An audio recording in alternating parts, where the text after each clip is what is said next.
guys, welcome to my very first podcast, my very first episode, my very first time doing anything like this. My name is Arsh Parekh. I'm an actor. I have cerebral palsy. Wow, that's the first time I've said that out loud in a room full of people. And today on my very first episode called Different, I have my friend Damanjit Lachhar joining me, who was also my physiotherapist when I was younger. Hi guys. Like Arsh said, my name is Damanjit Lachhar, and I was Arsh's physiotherapist while he was growing up, one of his physiotherapists when he was growing up. And then we've kind of stayed in touch. So I'm excited to be here and have this conversation with Arsh. Yeah, so we're going to talk about cerebral palsy, what it is. Not a lot of people know what it is. I have cerebral palsy, and Damon works with a lot of kids and adults that have cerebral palsy as well as other disabilities. So Damon, can you tell the audience what cerebral palsy is, like a definition? Yep. So cerebral palsy it's a group of disorders. It's like a catch-all term for a lot of different types. It's one of the most common motor disabilities that affect children worldwide. It has varying symptoms, and it usually is caused due to abnormal brain development. So when your brain is developing, there is some kind of damage, which then results in cerebral palsy. Now, cerebral palsy can be divided into many categories. So you have spastic cerebral palsy, you have dyskinetic cerebral palsy, you have ataxic cerebral palsy, and then you have something called mixed cerebral palsy, which can have the symptoms of all the other different types. Dyskinetic cerebral palsy is conditions that involve uncontrolled movements, jerky movements, different some of those issues. Then you have ataxic cerebral palsy, which is impact kids' abilities to balance and their coordination. And then the most common type of cerebral palsy is spastic cerebral palsy, which results in changes in muscle tone and stiffness in the muscles. Now, those spastic cerebral palsy can then be divided into something that's called hemiplegia, which is it affects one side of your body, so your hands and your legs on one side. Then diplegia, spastic diplegia, which would most commonly affect like both of your legs, but maybe your hands aren't affected, or quadriplegic, spastic quadriplegia, which is it will affect your arms and your feet. So that's more of like a general idea of what cerebral palsy is, and it's such a big kind of stream where there can be so many different symptoms and so many different ways for the kids that are impacted by it. And so for those of you watching or who will be watching, I have muscle tightness mainly in both my hamstrings, but mainly in my left one, and a little bit in my left hand as well. So that's the type of cerebral palsy I have. It's mild. But I mean, the definition you just gave and the different types, I never knew any of that, even having it for so long. I was always so scared to say I have it, and the definition I gave people, obviously because you see me walk, and I walk with a limp, walk very differently. Anytime anyone would ask me, I wouldn't say I had cerebral palsy. I wouldn't even go into the definition, nor did I want to know the definition, because I didn't want to be determined by it. To me, it was like this big like monster inside me. Yeah. Is the best way I can describe it, that I had to like keep locked away. I couldn't let anyone know I had cerebral palsy, because, hey man, it's bad enough you already have a limp. People are already going to judge you. They're going to think that you're weak. They're going to think that, oh, he's not capable of much. So why let people know this term? Why let them label it? Let them know that you have this label. So anytime anyone asked me, I would literally just say, oh, it just happened when I was born. And that's all. And even if they were left wondering, like, what happened? I would just say, oh, it just happened when I was born. I don't know. Or I remember this one time, grade 5, we were walking down the stairs, and I was new to the school, and this girl, I think she had seen my leg braces. And she had asked me, which, by the way, terrifying. If anyone sees my leg braces, that's it. You know my secret. Yeah. And she came up to me and she's like, hey, do you have a fake leg? And I remember that as a kid just like crushed me. I froze up. I didn't know what to say. I just kept walking, but inside, that's when I knew. I was like, okay, I feel different. Yeah, I think that's something that I think a lot of kids, like even when you're as a therapist, when you're treating them, it's a common theme that comes up, right? Kids don't want to be seen as just one thing, or that is the only thing that they are, and it is the only thing that people talk to them about, or before anybody talks to them, they see this, they make a judgment, and then that's how their interaction goes. Kind of like you said, like your leg braces. So like leg braces, for anybody that doesn't know, they would be they're orthotics. It's such a visual thing. What they're doing is they're trying to help with your foot position. Sometimes, such as yourself, Yep. you had really stiff ankles. So they're trying to put you in good position, help you walk better, walk in a proper pattern. But yes, they can be bulky. They look completely different. And along with what you're talking about, like a lot of the times when I'm like talking with kids and we're treating kids, that theme comes up a lot of I don't want to wear them because I look different, or people are looking at me differently, or they're changing their behavior towards me. So I can only imagine, and then you have somebody like me come along who is suggesting those to kind of help in your independence and help in terms of your body development. But for them, as a therapist, when you work with kids, and when I was working with you, same thing, that theme came up a lot of, I don't want to wear these because I am different. So it's just another thing that makes you different. Right? Yeah.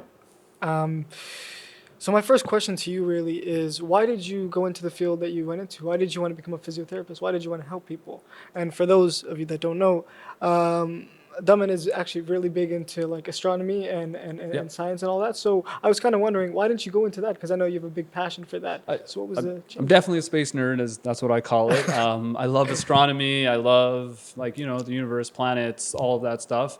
Unfortunately, I was okay in physics, but not the greatest in physics. But I was also really good in like science and stuff like that, and biology. But for me, the reason I got into the field that I got into in physiotherapy is because the human body fascinated me.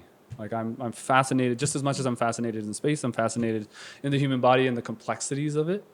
And I was just someone always who wanted to work. Just healthcare seemed to be something that just was really good with my personality, and I thoroughly enjoyed it. So science, biology, human body, and I used to play sports when I was young, and I had my share of injuries and surgeries, which then led me to the field of physiotherapy.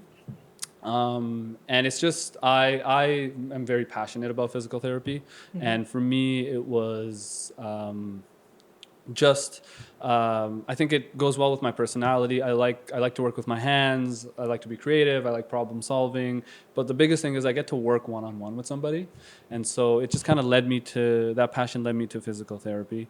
And then from physiotherapy, pediatric physiotherapy is it's another more of a subcategory on that. And so why work with kids? I'm a child at heart, so I'm a big kid at heart. I think I'm playful, I'm creative, problem solving. All of that helps me relate really good with kids. And somebody had asked me very early on, because a lot of times a lot of people will ask me and they will say, "Why work with kids?" Or they'll say, "I can't work with kids. It'd be very hard." God, kids on planes? Yeah, yeah. Or even just, I think a lot of people say it's very similar to, not similar, but along the lines of what you're saying is like, of having a disability and somebody labeling that. And for a lot of people, they would say like, "Why work with kids? Like, it's a very hard situation. I don't want to see a kid in this situation." And I think just based on my upbringing and I guess my family life, we didn't have anybody in our family with a disability. But for me, the way I saw it was, I know situations happen in the world, and this was me as just as a young kid growing up. I knew situations happen in the world, but I knew that my abilities in a situation, the way I phrase it is, I felt that I could be a positive influence in someone's life in a situation that wasn't optimal, as I say. So when you have children, if some of them are born with disability, it's a tough time for people. And I felt I would be really good in that position to help people get through that and gain their independence and do that. So I felt my abilities would yield well towards pediatric physiotherapy, and I love working with kids, so they kind of meld the two. Awesome, that's great. I mean, and like you're saying, you're great with kids, and you were great with me. I mean, Yeah. and that's how we connected after so long. Yeah. Seeing each other, and we also go to the same gym, so that's how we also know each Yeah. other. Is there a memorable client or a memorable story? You don't have to name the client, obviously, but someone or some kid, maybe some adult that you just something stuck out to them, something they said, something about them during maybe treatment, their physio, anything like that. In terms of memorable clients, I think to me, I don't know, it's going to sound not like a boring answer, but like most of the clients or most of the kids that I interact with, they always leave an impression on me. And the reason they leave an impression on me is like almost all of these kids, as they grow, and once especially when they're middle school or high school, the things that they are going through and the way that they are persevering through these things, where they are going through a lot of things that not a lot of people are seeing, they're very, very tough. They're very, very strong. And as when you're someone who works with them, you can't but kind of see them and just be inspired by them. So like there's the abundant stories, like abundant kids that I could go into, but the common theme with pretty much almost all of them that I work with is their strength and their perseverance, and it really inspires you to kind of in your own life. Yeah. No, and what you just said, like what they go through, I mean, because I'm one of them, and the strength to have and to go through that, I think it's on a different level because, at least for me and my story and my struggle with it, my experience with it, more than a physical challenge, because again, mine is very mild, so I'm thankful and grateful that I can do a lot of things mobily very, very easily than maybe someone else on a different on the spectrum of cerebral palsy that maybe is more severe. But I think mentally the struggle is so hard because, I mean, at least for me, going back to like from start when I was a kid, I was filled with, I think, anger, and I didn't know it wasn't anger towards my parents because it's not hereditary. It's not, it's not passed down. Not towards my brothers, not towards anyone, and I kind of internalized it because you can't do certain things, so it's your fault, And I was filled with anger, and I was also like maybe angry at God or whoever's up there because it's like for me it was always like I was so close to being normal, so close to being normal, and you just stiff me by a second, and now I'm different. And for me, it's like, again, my limp is noticeable. There's certain things that are noticeable, but it's like, I'm not too far off from being normal. And that struggle and that chase of always trying to prove that to everybody, it's so hard because I will never be that. I will never fully be normal no matter how much I want to, no matter, I can do 1,000 bicep curls in the gym. I can do, train legs as much as I can. I can, be the strongest guy, be the toughest guy. But I will never be normal in the sense, whatever normal is. I will never, it just won't happen. There's always a part of me that'll be different, and that difference can strike up at any time. For example, I might be having a great time with my friends, and my best time in the world, and we're walking down the street. I look at the window of like a shop front, and there I see everyone else walking normally, and I see just a glimpse of me walking a little bit differently. There, my happiness, everything that we were, all the fun that we were having, it's gone just for a second. And I'm not saying I wallow in that for the whole time after that being there, but it's a small reminder. Hey, you're different. Yeah. When I was a kid, learning how to ride a bike, getting my leg over the bike, there's a certain stiffness in the hip and the joints there. Little reminder that you're different. Yeah. Or the biggest one, when I was a kid, not so much in high school, but through kindergarten to, I would say, grade 8, before the school year starts. The teacher calls you up, hey, I'm going to be your kid's new teacher. They have a phone call with the parents. And my dad and mom would always have to inform the teacher, hey, my kid's got CP, this is what it is. He may have some difficulties, some this and that. And again, I'm not mad at them for that. They have to do that as parents. as they should, because it's nice and for, you should. But again, even that little section, just not for my brother, not for my twin brother. They didn't have to do that for him, but they had to do that for me. And it just it really puts your self-esteem down and your confidence, because it's like you're walking around with caution tape all around you. Yeah. Hey, I've got CP, watch out, But I didn't want that. I didn't want that. I wanted to be treated like everyone else, If I sucked at a sport, it's not, don't, oh, it's okay, it's because you're playing. No, yell at me the same. Give me the same kind of, aggression, or the same, treat me the same. And as much as I've tried to have that in my life, I realized that it won't happen, because your people are predispositioned to judgment, and it's not their fault. You see a kid walking with a limp or walking a little bit differently, you may not say it to him, but you're going to be softer towards that person. I think this, like what you're talking about, comes up a lot, and I remember even early on in my career thinking about this a lot, and the way I kind of thought about it, and the way I usually say it, and sometimes while I'm treating kids, we'll talk about it, is that I find that a lot of kids, they live in between these two, they live on this kind of like stream in between these two barriers. On one side is people who don't understand what they have, so they have to explain themselves. But you have one side where everybody treats them with caution tape of, okay, you have something, I don't want to hurt you. So every interaction is hands off and not like a deep interaction. So you don't feel seen. Whereas on the other side is pity.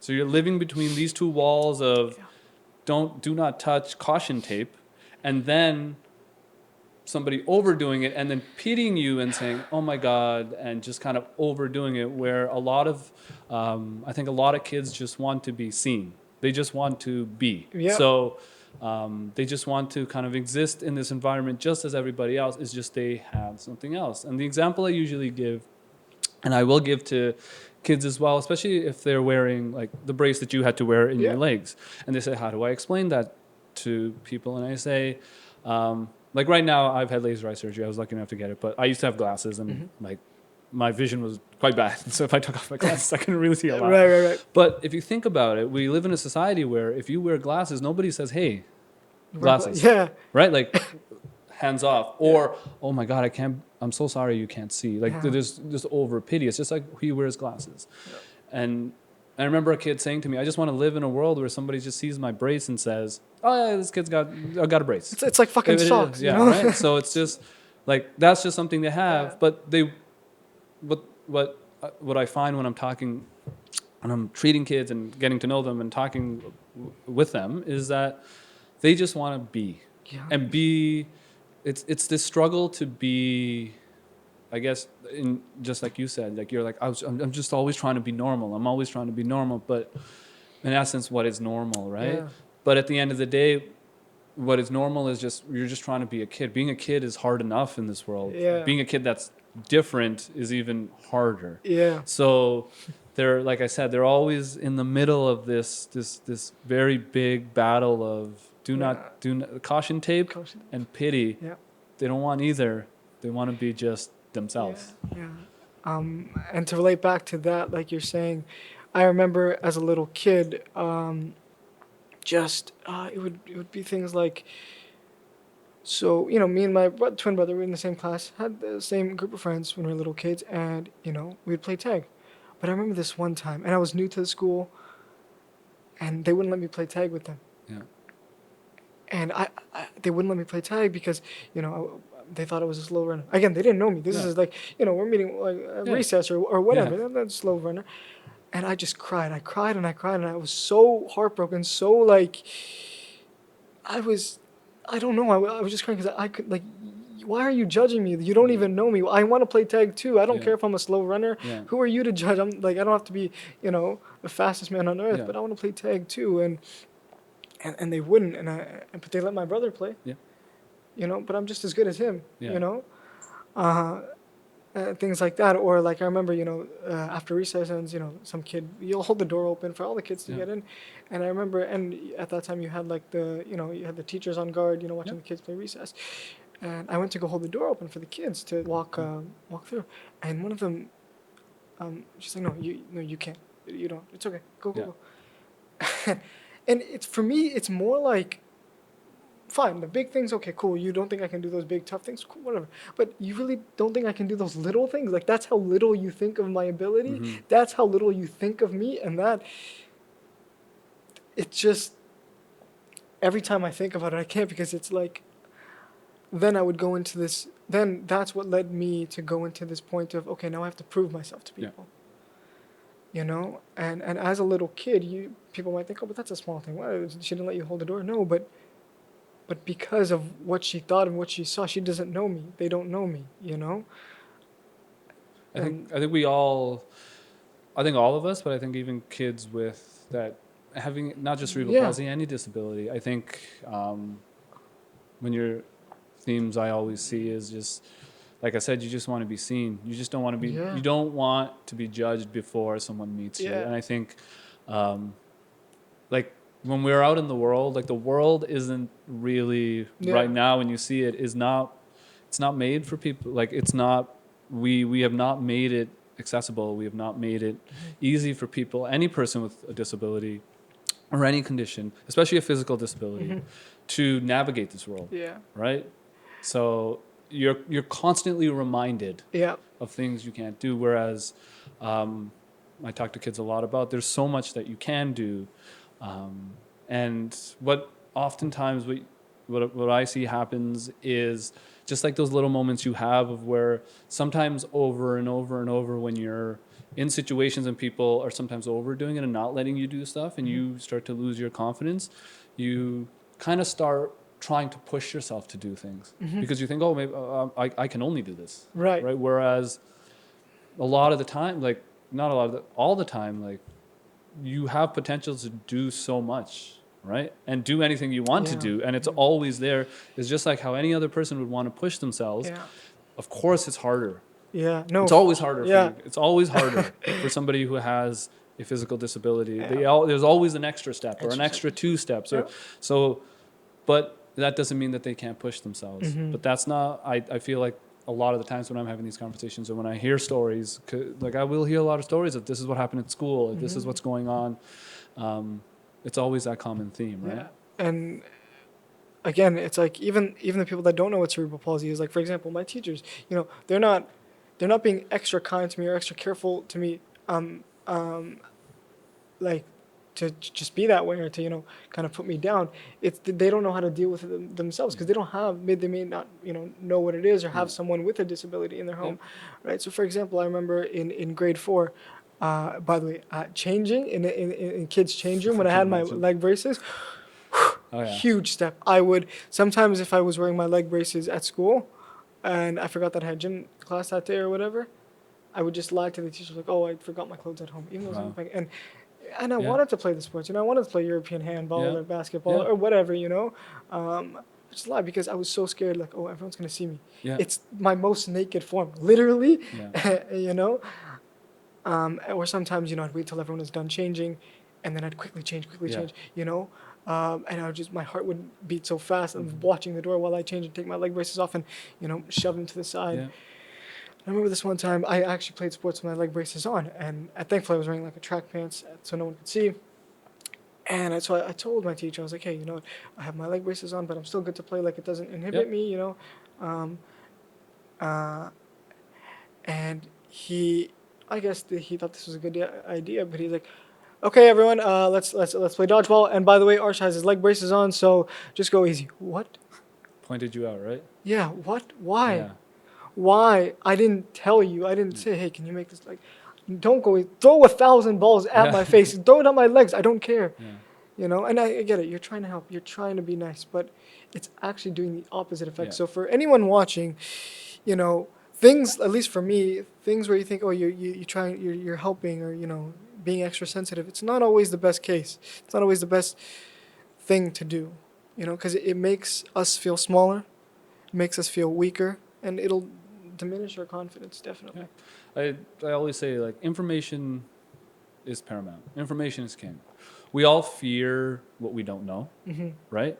And I think when it comes to like physical disability, I think for a lot of people that aren't maybe used to it, haven't been around someone with a physical disability, and they may have the greatest of intentions, they sometimes come out of it out of fear, be like, I don't want to hurt this person, right? So I think asking questions, trying to understand what this person's disability is. Most kids I've worked with or have interacted with will tell you if you ask them.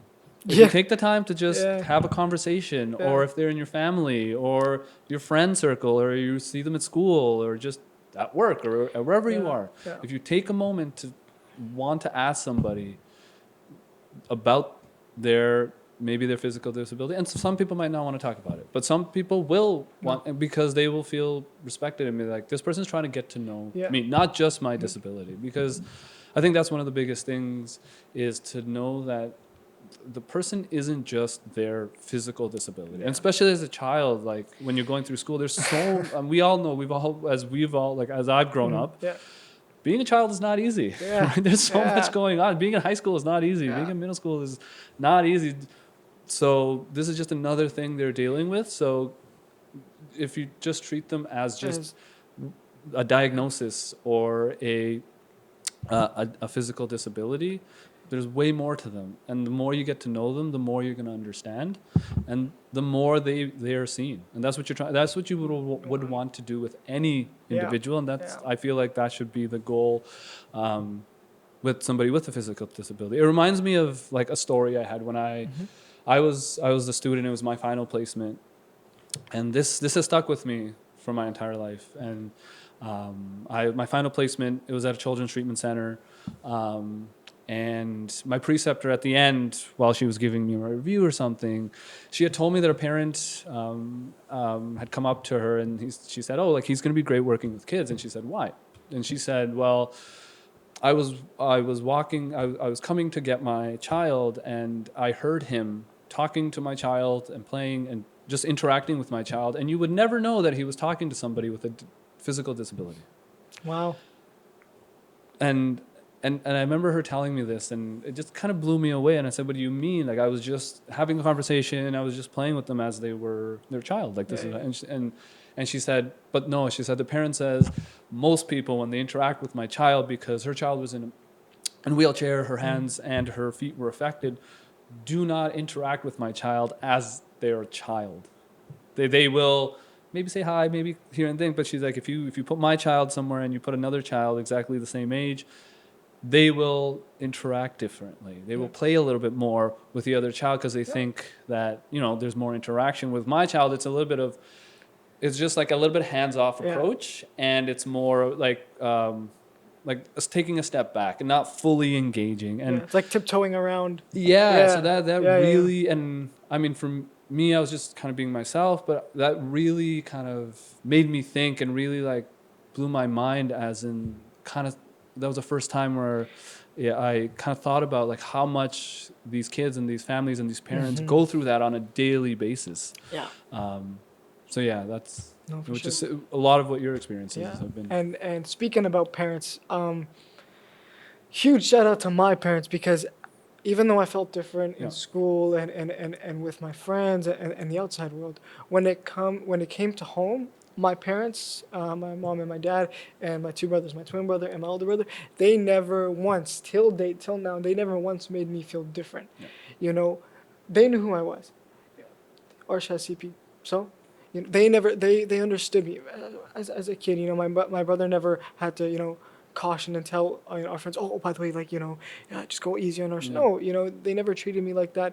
And in fact, we would walk to school. It was like a 10-minute walk.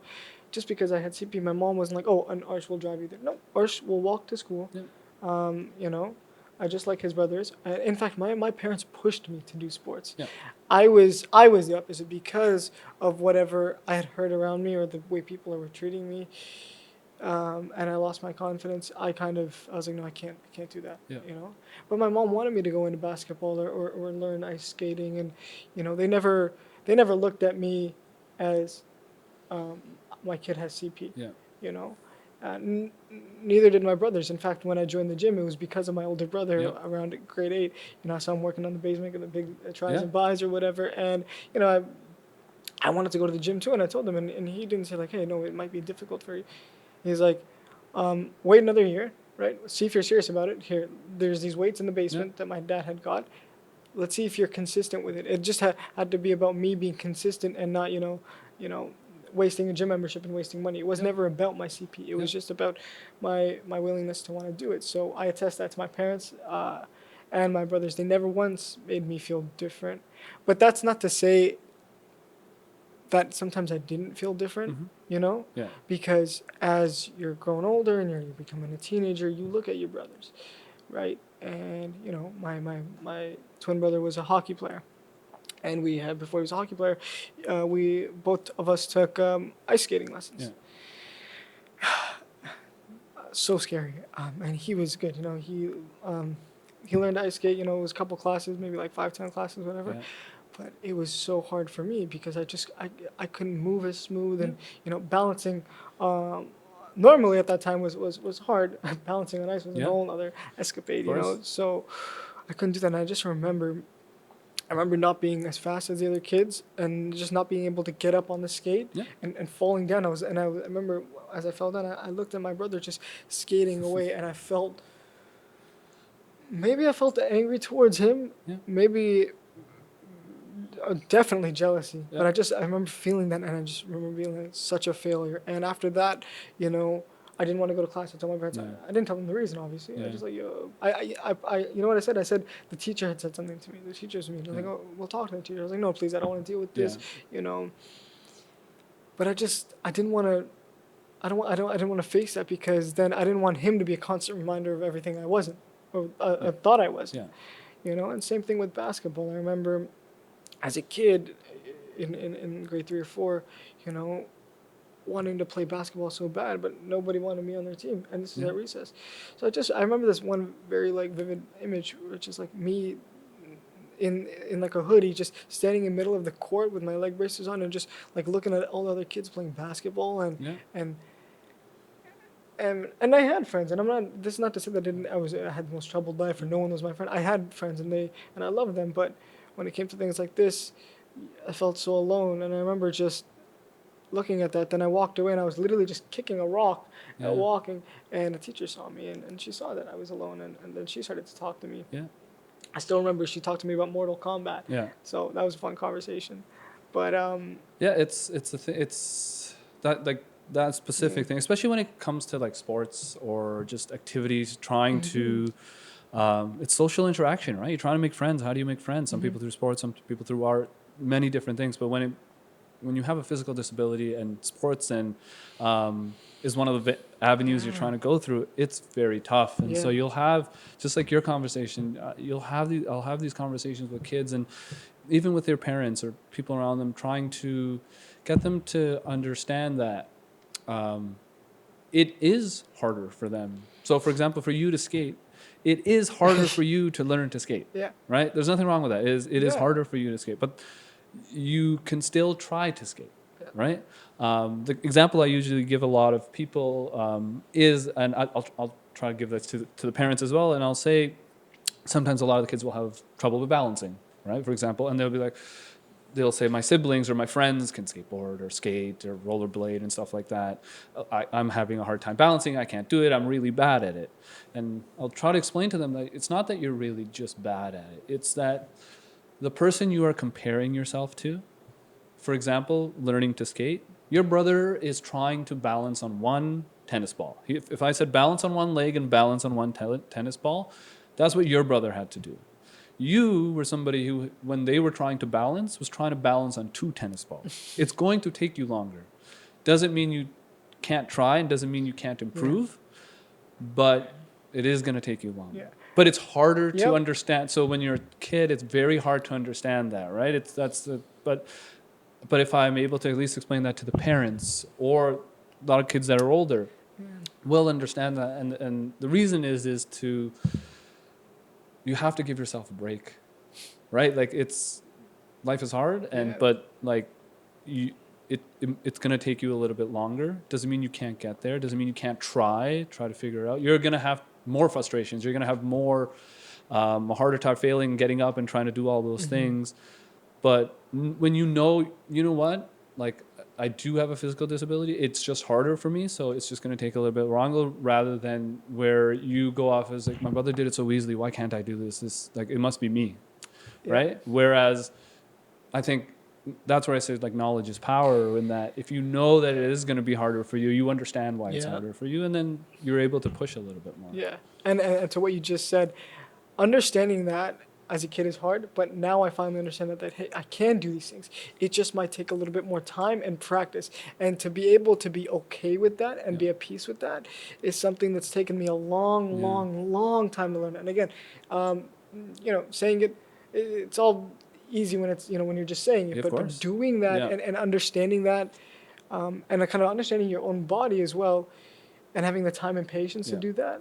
It's hard, and it takes a lot of practice, because you see everyone that is quote unquote normal just effortlessly do it, and so that took me a long time to kind of understand and learn and be okay with, mainly, you know. And that's where we come in. Like, somebody like myself, when you see us, is me saying these things is just saying these things. And for a lot of kids, it's like, yeah, you're telling me those things, you get to do whatever you want, right? But the reason that I continue to say these things when I am interacting with anybody, that, like, my clients, or when I see kids, is because a lot of the world doesn't say this to you. But we all need people to say this to us out loud, and to say, yes, it is harder for you, but yes, you can push through, and yes, you can try to do whatever you want. Like, it's I feel like the world always, especially with kids with physical disabilities, they put a ceiling on kids and say, this is what you can do and this is it, right?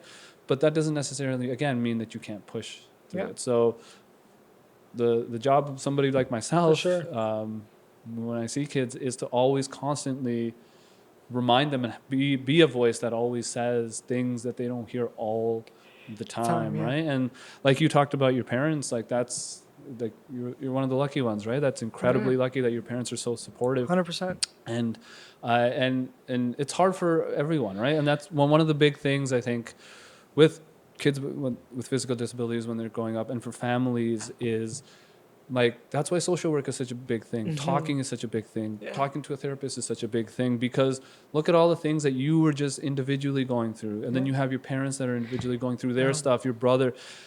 The more you can talk about those fears and those expectations and all the struggles that you're going through, the more all of you understand and grow and are able to support each other. It's all about trying to support each other. And so that's another big thing, because it's a physical disability for yourself, and your parents are going through all this. So just the more you can talk and using those supports, I think, is always helpful. Yeah. And so, so after elementary school, I would wear my leg braces sometimes here and there. I was never the best, because, again, I didn't want to feel different. And you know that. I mean, I've had conversations with the doctors at Arenoak and the physiotherapists that saw me. They're like, "Oh, you gotta wear your leg brace. You gotta wear this. Is it's gonna help you, But I would never, because I just feel so different. And I remember I was in grade 7, and I had this friend. I'm not gonna name who it is, obviously. And at that point, my mindset was kind of like, okay, well, people already think this of me, kids, and I would hear kids making fun of me, not my own friends. Sometimes my own friends, when they think it's okay to joke about it, But as a kid, it's not, It's you don't joke about stuff like that, because you don't know me well, and you don't know my story. Exactly.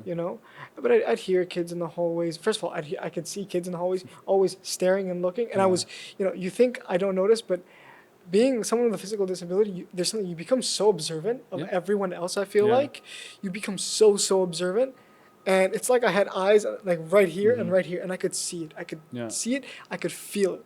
you know. And sure, sometimes it was in my own head, but most of the times I could see it, you know. I could see that quick glance. I could hear those whispers, or you know, those smirks or whatever. And I remember I had this one friend who's not my friend anymore. Yeah. And he would, and I hate this word. Every time I say it, genuinely, I feel so much hate towards this word, and anyone who uses it, I hate it.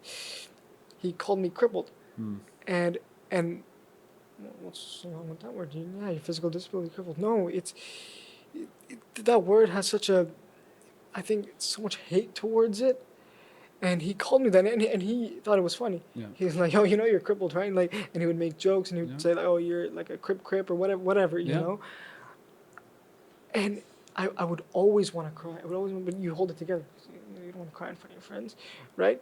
And he would say, and me and my brother had the same group of friends. He would say it in front of my brother too. And again, my brother didn't really say anything because I would always make it seem like, oh, it's okay. In fact, I would joke too. Yeah. Not because I felt that I was actually crippled, but because, hey, man, I just wanted to be accepted. Yeah. And I just wanted to be accepted. So fine, he's just calling you cripple. What's wrong with that? At least you have friends. At least, you know, he's playing with you. He's inviting you to his, you know, you're a part of his friend group or whatever. So let him. It's not a big deal. Why are you being so sensitive, Arsh? Why you know, what's wrong with you? Why are you being so sensitive? But it just, I don't know. And after that, and after, you know, him constantly calling me that, it really brought down myself at to an all-time low. And that's when I decided, I'm not going to wear leg braces anymore. Again, he knew I had leg braces. He didn't know I had CP because, again, I could never say that. But I just thought, I don't want to be labeled. I can't. This, in fact, I blame the leg braces because he saw this. Now he thinks this, you know? So I remember anytime any of my friends would come over, even if it was family friends, you know, and they knew, right? I would make sure to hide my leg braces, whether it's under the couch, under my bed. I'd lock it away. And I remember one time one of my friends came after school, and my leg braces were out there like a showpiece, you know, and they were just there. And he saw, and I didn't know that they were there. And he's like, "Yo, what's that?" And my heart just sank.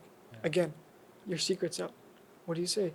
And I told him, I have to wear that for you know, my legs, and then he's like, "Oh, I just thought you walked funny. I didn't know you have to wear that." Yeah. But again, him saying you just walk funny, again, as a kid, it's like, you know. And like, words hurt, right? Yeah. Words are loaded, so it's almost as if like everything you're working. It's almost like everything you're trying so hard to be this one thing, and one word. It's almost like just takes you back to all of your fears, all of your insecurities that happen, right? And and I see that a lot with kids as well. I think where the leg braces become the symbol of everything you're trying to hide. They become the symbol of everything you're trying. You're like, these things. It's like your flag, you know. It's like these things are. I'm working so hard to be something else, and these things just take me back to what I don't want to be. Where it's and kids can be mean, right? And where that word is such a loaded word, it just takes your mind probably into such a dark place, right? Yeah, and you know, and especially with that word, I've been called everything in the book, from the R word to hey, are you autistic? And I said, you know, I've heard it all to the point where if I hear it, if someone says it to me, it doesn't affect me anymore, because I've heard it all. But that word specifically, that word along with my leg, it's like I picture my leg braces, you know, and it's like I feel like, because that's what I felt like people just saw me as. This kid, oh, look at him, you know, oh, he's trying, but the pity, right? You know, and I hate about the pity, you know. So, and it's so funny because from your therapist's perspective or your doctor's perspectives, or people trying to like help you, where those braces can be so important and are trying to like they can be used kind of, you know, proper foot position and all of that stuff, that they're very helpful for helping you gain your independence and your gait and everything like that. that's from a scientific perspective, right? That's from your therapist. And then so I can only imagine at home you're trying to hide these things. Then you go to your doctor's offices or your therapist, and they're like, Arsh, why aren't you wearing your braces? Yeah. Arsh, how long are you wearing your braces? Like, what's going on? And you're just like, and I see that on kids' faces a lot of the times as well, where it's like, I don't want to wear these bracelets. And now I come here, and then you just keep telling me to do these things. And so kids shut down, right? Because it's just now you have that safe space, which where we're trying, like every therapist I know is always trying to help you, but those words are then they're just going against everything you want. So you're like, I don't want to listen to you. I don't want to do these things. So it's like, how do you please? You can't always please the whole crowd because you're always half and half. Arsh, why aren't you wearing your braces? You got to wear your braces. Where are your braces? Oh yeah, what is that? Why are you so weird? Like, who do you please? Who do you please? And so you're right. You end up shutting down. So that's why even like when I talk about braces or I talk about different things, I think it's important even for parents to know, and just therapists and stuff to know. And I think a lot of them do know this. And it's just, for myself, when I'm with kids, or when I was with you as well, and you'll probably remember this, or you might not remember this because you might have been in a time where you're like, why does this guy keep telling me about these stupid braces? Is I usually say what the reasoning is, but I also say like trying to explain why, just the why of it, rather than just saying you have to wear these things, you have to wear these things. The why of it is very important, and also knowing that sometimes kids are just in situations that it's more of an emotional thing, that it's just they're just not going to do it, kind of thing, right? Where other things are going on, but you still, and if you're wondering why do my therapist keep telling me to do certain things, is because that's what our job is. Our job is to be that voice because we are there to try to give you as much independence as possible. We are there to try to prevent certain things that could happen in terms of your development. But that's not the only thing, right? That's the complexity of being in pediatrics. That's the complexity of trying to treat or have children as your client, because it's not just one thing. So, that is not only that you are fighting with this, it's something that we're always also, fighting with, where we're like, how do I not get this kid to wear them, but like, for me, it was like, how do I get Arsh to understand why this is so important to him? Also knowing how hard it is for him to have this. Right? So it's kind of like... It's this, we're working with the same complexity, like in a different sense, though. But trying to get to the same end goal, because I didn't want to be different. I wanted to walk normal. Yeah, exactly. You want me to walk normal, but in order to do that, I have to wear my leg braces. I don't want to wear that. I'm not cool, but I need you to. So how do we come to that common ground without... and that's the battle that happens with any person with a physical disability, of trying to work through that, right? It's an area of gray. There is no black and white. There is no like this is the way, but it's this and every, like, you are your own person. The next kid I see is their own person going through their own thing. So there's this kind of not battle, but like this is one of the aspects of us working through trying to get you to where you want to be and where you need to go. And so bringing it back to, like you're saying, my therapist as well as you, I went to Air No Kids Center for Treatment. That's where, that's where I met you, that's where we met each other. And boy, did I hate going there.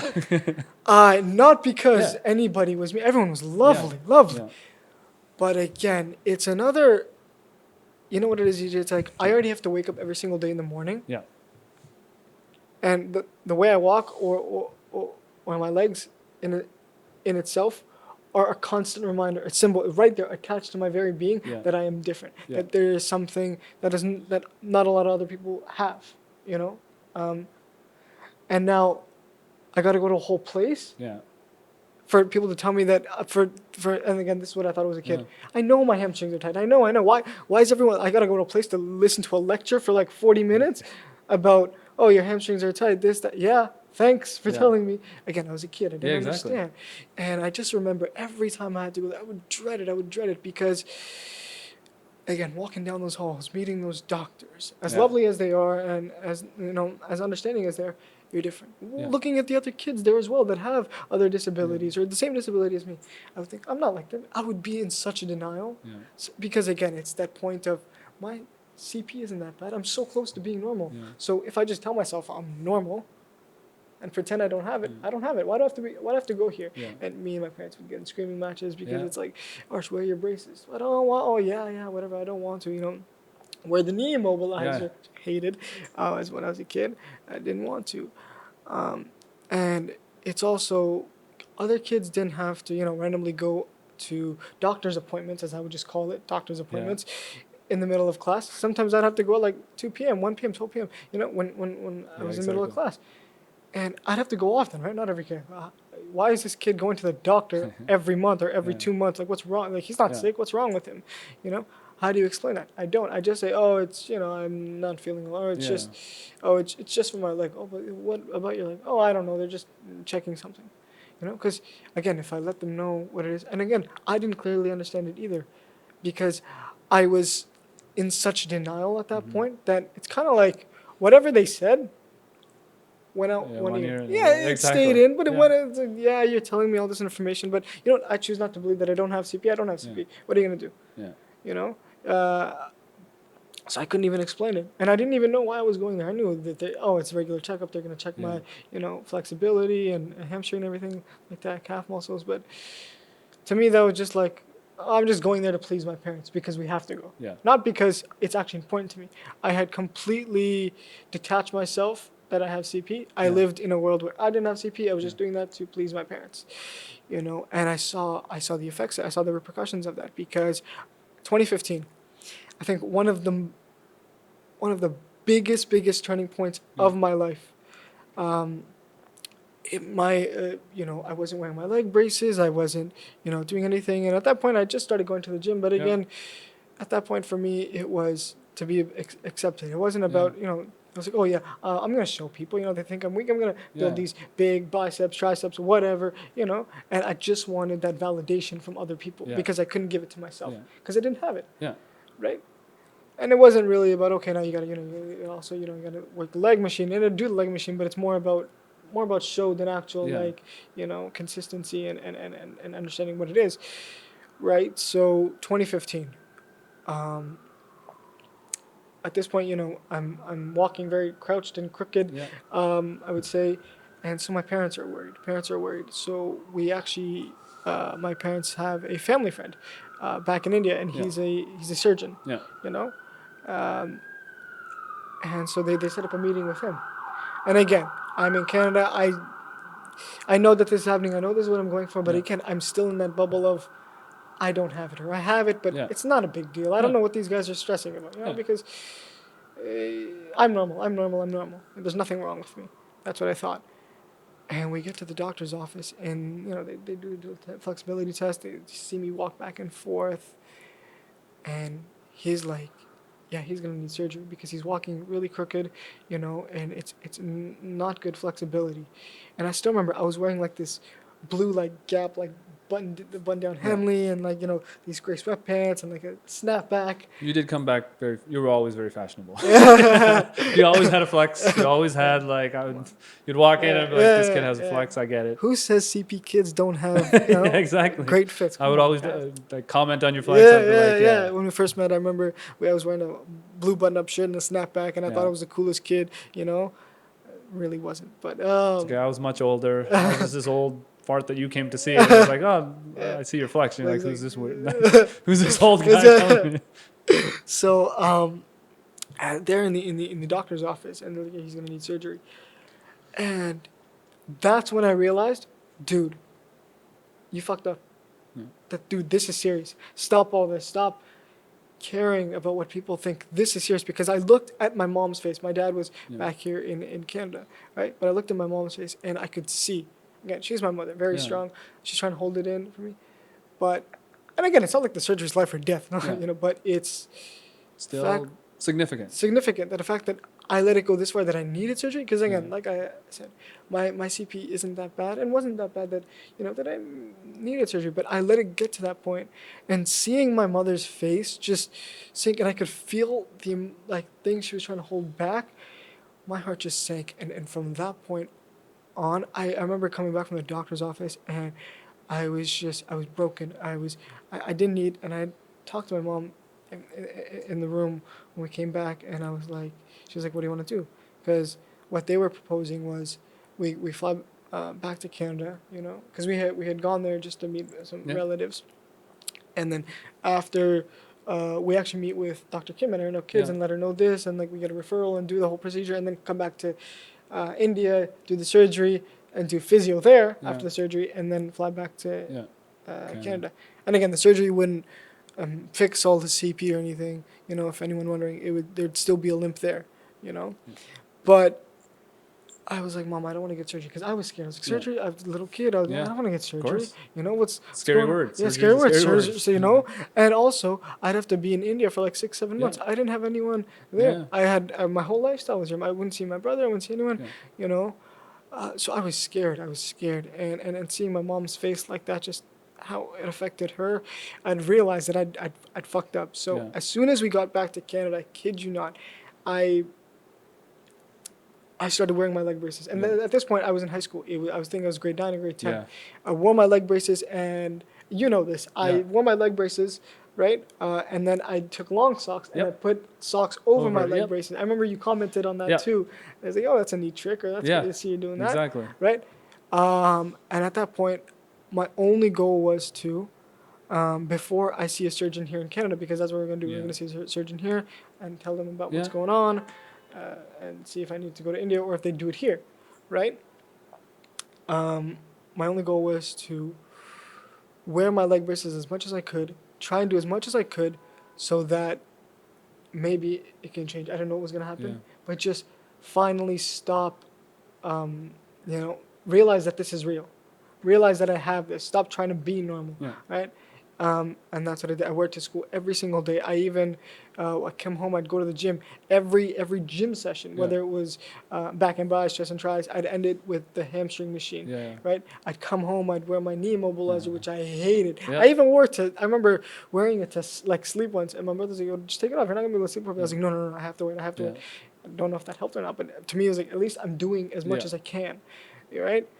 And I remember that time being really, really hard because all I could think about was, I need my legs to get better. I need my legs to get better. It was at a point where I couldn't wear shorts because I didn't want to look at my own legs. It sounds weird. Yeah. I wore sweats to the gym, pants to school. Yeah. Summertime rolled around probably.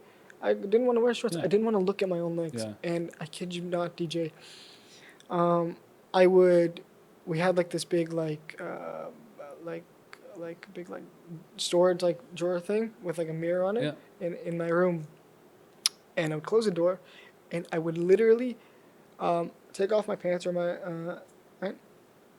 I would stand sideways, and see if my legs were straight. And I would do that 3-4 times a day. 3-4 times a day. And it sounded crazy. I would just stand there. And see if my legs are straight. If my legs are straight. If my legs are straight. That's all that mattered to me. If I looked any more normal. Yeah. And I did that. And it drove me crazy. And when I was walking to places, I'd see again a shop front window. I'd see, am I extending fully? Am I this or that? And I remember this one time I was sitting in French class, grade 10, and I'd wearing my leg braces, and the long socks had rolled down because after a long day walking, they rolled down. And one of my friends, we were just joking around, punching each other or whatever, and he kicked me. And again, there's the leg braces. So like, yo, RoboCop was this, So he took my pant and he rolled it up, and there was a leg brace. And I was like, oh shit, fuck, how do I explain this? Yeah. So as much as I told myself, yo, you got to stop worrying about this and it doesn't matter anymore, it came back. Yeah. And it was always there. Because now, again, he knows my secret. Yeah. Which is crazy to think about because for you it's a secret. Well, when it's a big part of who you are. Yeah. It right? And you're trying to keep something like, it's almost like you're like two different people walking around. You're like Arsh at home, and then you're like, Arsh, hopefully nobody finds out that I have CP, right? Yeah, when you're outside. And it like you said, two different people.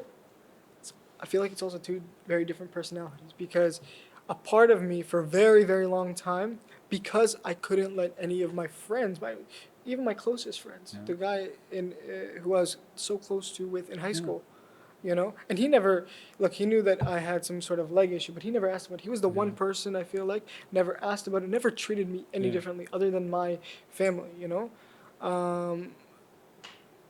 I couldn't even tell him I had CP. That's how much I hated that label.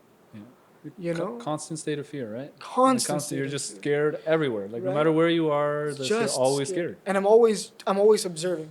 Yeah. You know, it may not look like it, Yeah. but I'm always observing, right? So, yeah. So cut to the judgment day, as I call it. And I remember the night before, my brother was sleeping beside me because we had shared a room. My twin brother, and I was talking to him. I was like, dude, I'm scared. And I never really talked about it before, you know, and we never really talked about my CP because even my twin brother understood that that's a subject my brother doesn't want to touch. You know, he understood me very well. I was like, I'm scared, man, and I don't know what's gonna happen. I don't want to go back to India, and I hope that I walk better than I am walking better, you know. And I remember he's like, dude, if I have to go to India with you, if you have to get surgery, I'll go with you, right? And one thing that made me feel better is he said, dude, I've noticed how you're walking, and it's different. It's better. Yeah. And the small amount of relief, like, okay. Yeah. He sees it. Yeah. And he doesn't have to. He's my brother, you know? And that made me feel good. So the morning of, we go and we meet with Dr. Narayan. And they do all the tests, they do all the flexibility tests, and I'm lying there on the table. And I still remember, dude, I was so nervous that day. It's the one time where I wanted to go to Airno because I wanted to see, okay, yo, did I pass the exam? Did I pass the exam? I remember I wore my lucky boxers, that's hilarious. my lucky shirt, like an off-white checkered shirt, and khaki pants. Not these ones, but other ones. Everything, lucky, it's just... all the luck is in my... all the luck you could... all the luck I could muster, you know? And I went, they did all the tests, you know, walking tests, you know, flexibility tests, everything. And I was lying there on the table. Again, snapback, I don't know what it was. And both my parents were there. And Dr. Narayan said, 3 months ago, Arsh, and Arsh now, totally different. He doesn't need surgery. And it was the look on my parents' face and the aura of relief that made me happy. Sure, he had said my gait has changed, my walk has changed. I should be happy about that, and I was. But what made me so much more happier is seeing my parents, this amount of stress just tumble off them. Not that I was a stressful kid for them, but just as parents, you know. Just that I will never forget their face. And he was like, I don't need surgery. I'm walking fine. I'll walk fine. And if I continue to do what I'm doing, I'll be good. So that was that. And, you know, at that point I thought, okay, well, now everything is good. And now I've conquered CP and I'm the most confident person in the world. I hate to tell you, it doesn't work like that. It doesn't work like that. All the insecurities that I have, they're still very prevalent, you know. And I'm not saying for a while it was good, you know. I felt confident, I felt everything. I could wear shorts again. Continue to wear my leg braces until I didn't have to anymore, you know. So everything was good. And then cut to, you know, grade 11, 12. And I got into my first, like, relationship. Not just, let's hold hands. Like, first, like, girlfriend. Oh, my God, dude, this is so cool. And I'm going to be real. I never thought that I could get into a relationship because who wants to be with a kid that's walking so weird? Oh, I don't want to, you know, it might be uncomfortable. I always thought, it's going to be uncomfortable for them, you know, walking with someone. You know, I didn't care about my height. I'm short. That to me didn't matter. I said, I feel 6 feet. But, it was that, you don't want to be seen with me. You know, that's weird. No matter how funny I was or whatever. And, you know, so we went on our date, and we had known each other. We were in the same class, but again, she hadn't. I don't think she'd really seen me walk because in class you're sitting up and down, and then you know I'd leave early as much as I could. And to show you how much charm CP kids have, she also had a crush on me. So there you go. Come on, bro. So when we went to Dimitri's, and then we were just going on a walk outside, and there I saw her glance over at the way I was walking, and I was like, shit, it's over. Wow. It's that's once again, right? Once again, little secrets out. The monster came out. Monsters came out. Like, everything was going so well. Best jokes playing. All dressed up. So I'm back. Yeah. And she's like, oh, what's wrong? And she's like, and there, I couldn't tell her that I have CP. I couldn't. And I just said, oh, there's like this hamstring issue, tightness in the leg, or, whatever.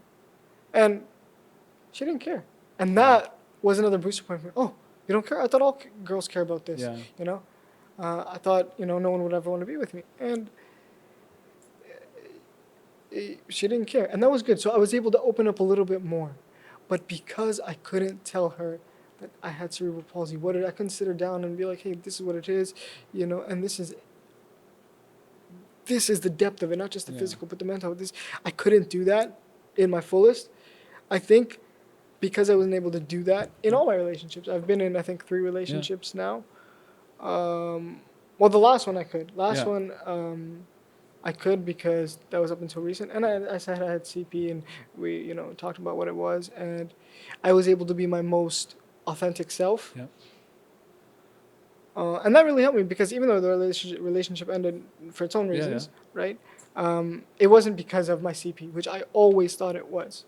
Because the second one, again, didn't tell her I had CP. Yeah. She asked, I didn't know you walk with a limp. Oh, yeah, just something I was born with. Always hiding, right? Always trying. And I couldn't. Yeah. And in all my relationships, because I was hiding this thing, this imperfect thing that made me feel emasculated, right? I had to be the perfect boyfriend. I had to be the nicest. I had to be, make sure everything was okay. That if we get in a fight, always make up, always, be the more understanding one. Because, hey, man, you have to do all that because you got CP. You're so, you're already emasculated. You're so behind on this one thing that you can't do. So you have to. Just like, hey, this person accepts me even though I have this. So I have to do everything else have because, hey, you're with someone inferior. Yeah, because they're accepting me because I'm this poster boy, perfect boyfriend, or trying to be. So keep doing that so they'll accept you and that they'll keep you. Yeah. So that they don't consider that. Consider that. And it's tough. That's not easy. Yeah, it was so tough. And I remember in my last relationship, all my relationships were great, by the way. And I'm grateful I went through all of them. And I wish all of them nothing but the best. And I have love for all of them. And in the last one, I let her know that I had CP. Actually, I didn't. One of my friends who was dating his ex-girlfriend, they were friends, so it was like a group of 4, right? Through one of his friends, they told her that, hey, Arsh has CP. Yeah. And I get a FaceTime call.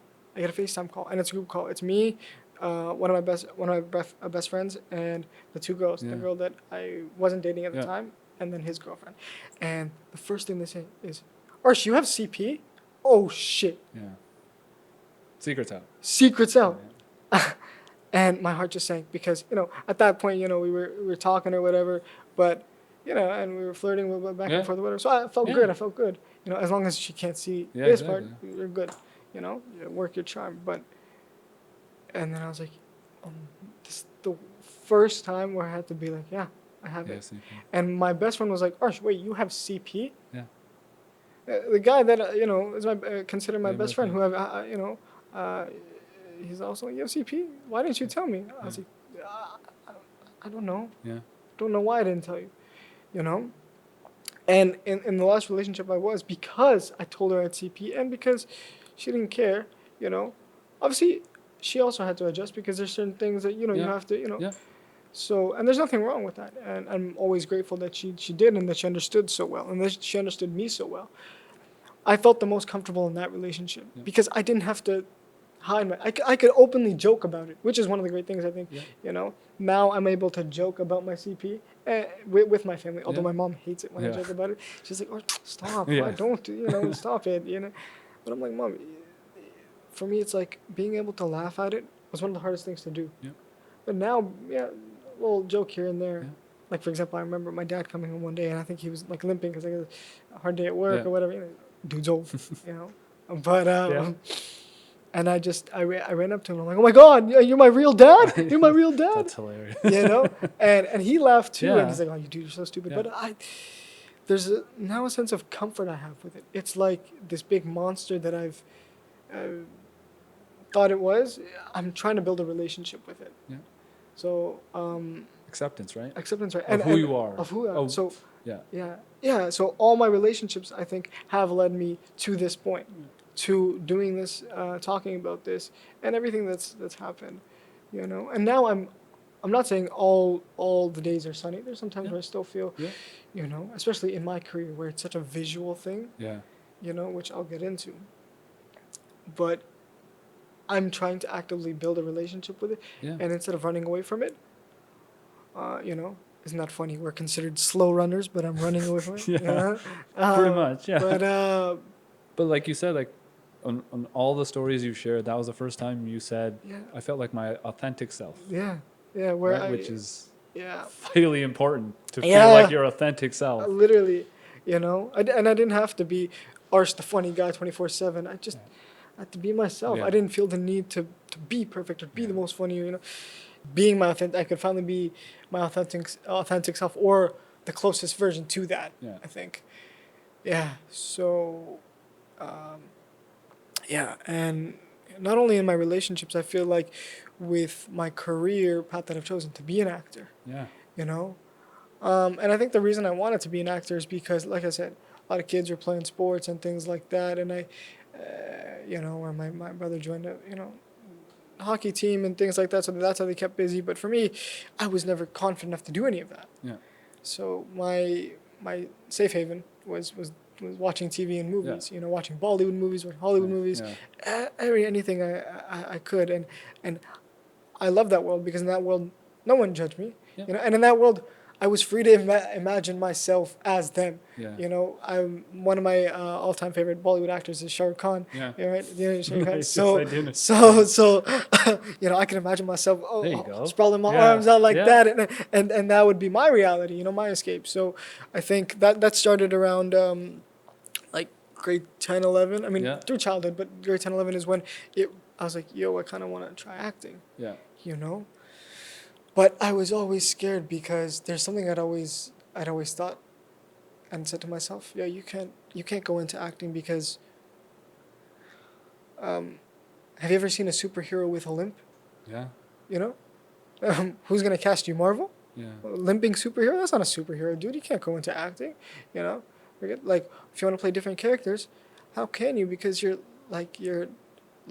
you had to do a walking scene, you're limping. Well, Yeah. like you can't. That breaks the character. That's Arsh, not the character, you know. And I would constantly tell myself that and scare myself like that again. Like I said, you know, I thought I'd conquered CP. Yeah. It's still there. Yeah. You know.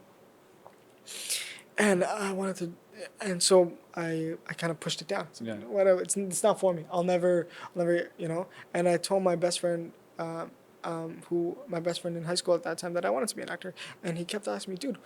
He's like, dude, I can see it, you know, like Yeah. you want to be an actor, because he was the one who really knew me, you know.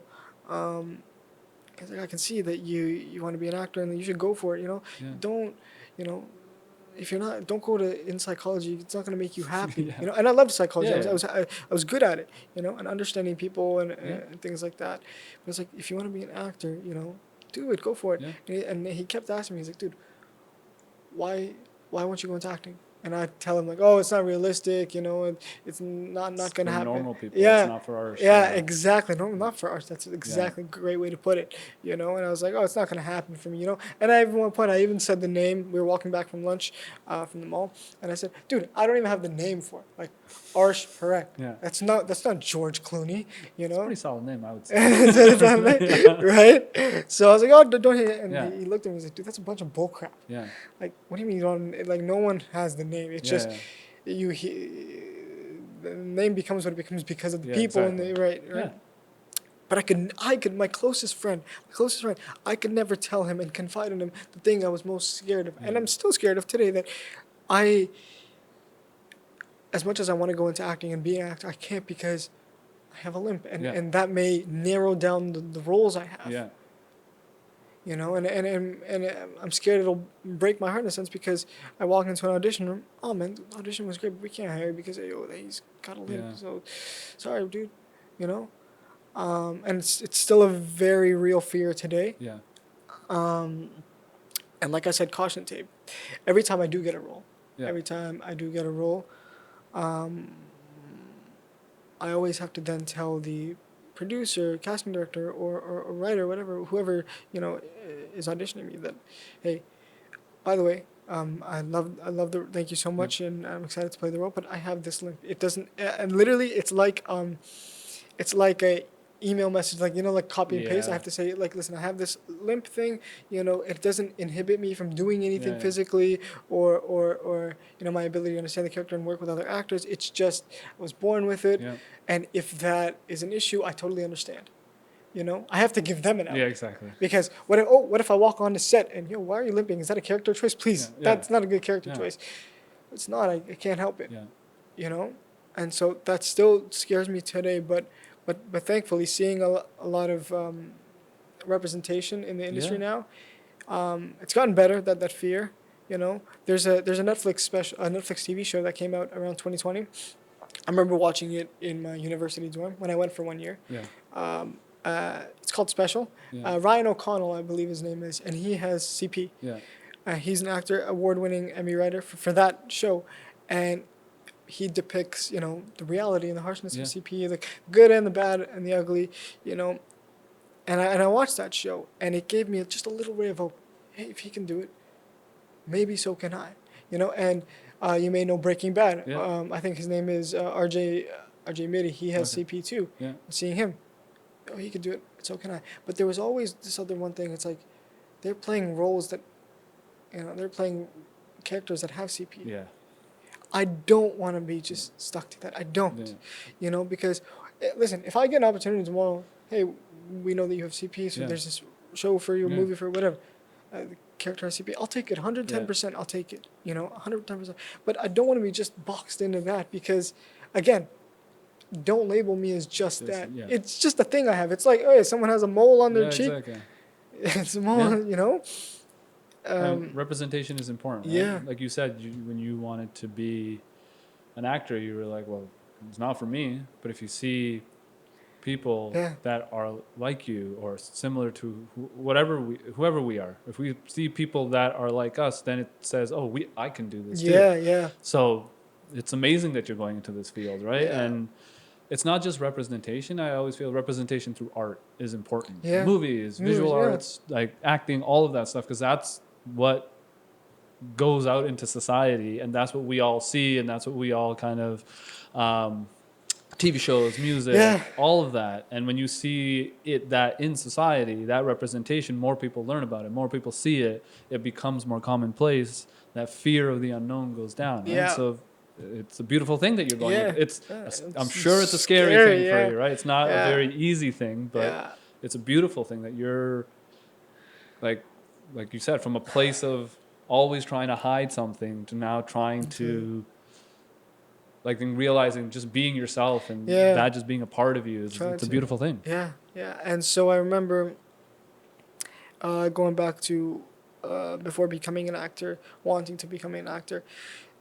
I had told my parents, and they were shocked, not because they didn't think I could do it, but just because I had never expressed that interest. Again, it was always hidden inside me, but I never expressed it outwardly because you can't do it, dude. Yeah. So why even try? Why even say that you want to become an actor, And, I had always been bad at sports, or, the people thought I was bad at sports, or, I never tried. So I was scared of trying at this and then failing. And then, there's another thing that he's weak at, or he's, so again, living with that. So when I told my parents, they were shocked. And they're like, well, you never, took drama classes or anything, whatever. When we have no one in our family that's an actor, so how are you possibly going to get in? Again, all their worries were correct, and any parent would have that, So I think I made a deal with my dad because at this point, I really wanted to become an actor. A thing that kept coming back. As much as I pushed it down, I was like, Dad, you know what? I'll go to university for psychology. And I love psychology. I was good at it. And I'll study wholeheartedly.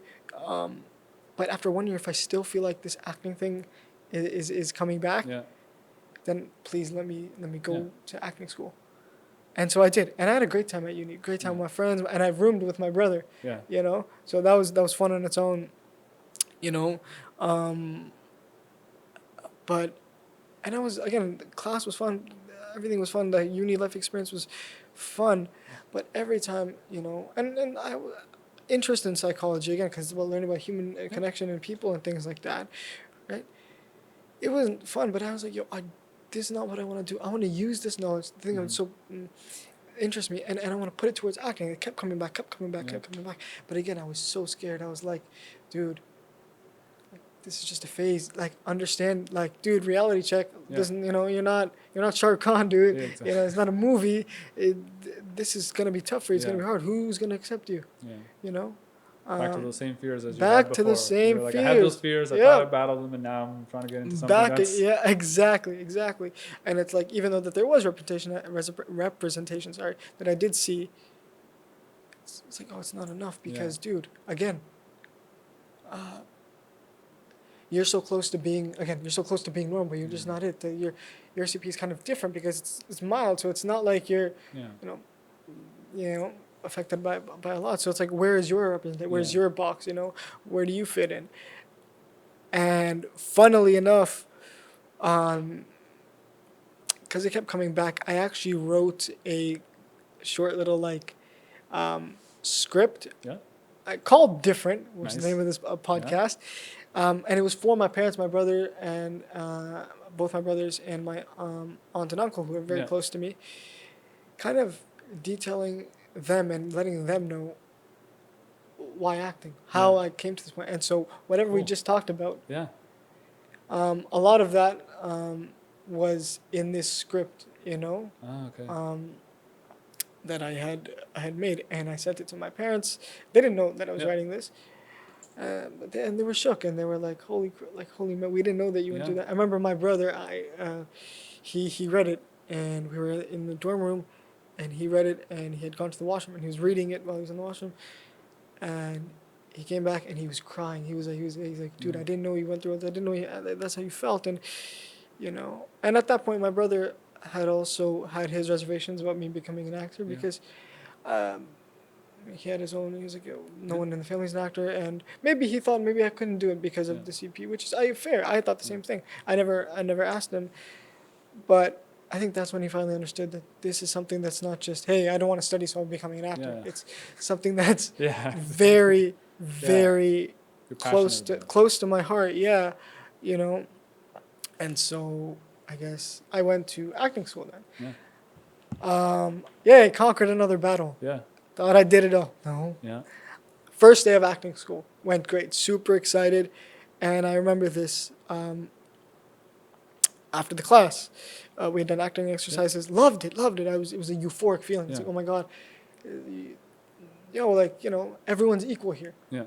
Just like the gym. In the gym, I feel like I'm not less than anyone. I feel like, in the most humble way possible, I feel strong. I feel like, I can take you on. And not in like a fight you, but like, you can lift more than me, sure. But my perseverance, my strength, and ability to be at the gym and do what I'm doing is just as much, maybe even more, in the most humble way possible. So after the first class, I remember talking to my teacher, and I asked her, I told her, I was like, hey, listen, I didn't tell her I had CP. Can't. Couldn't. Biggest secret of my life. It's like, hey, there's this like limp thing, and like, do you think that I literally said this after paying after my dad had paid the tuition and just entered the school. I was like, do you think it's a waste of time? Do you think there's any representation for me?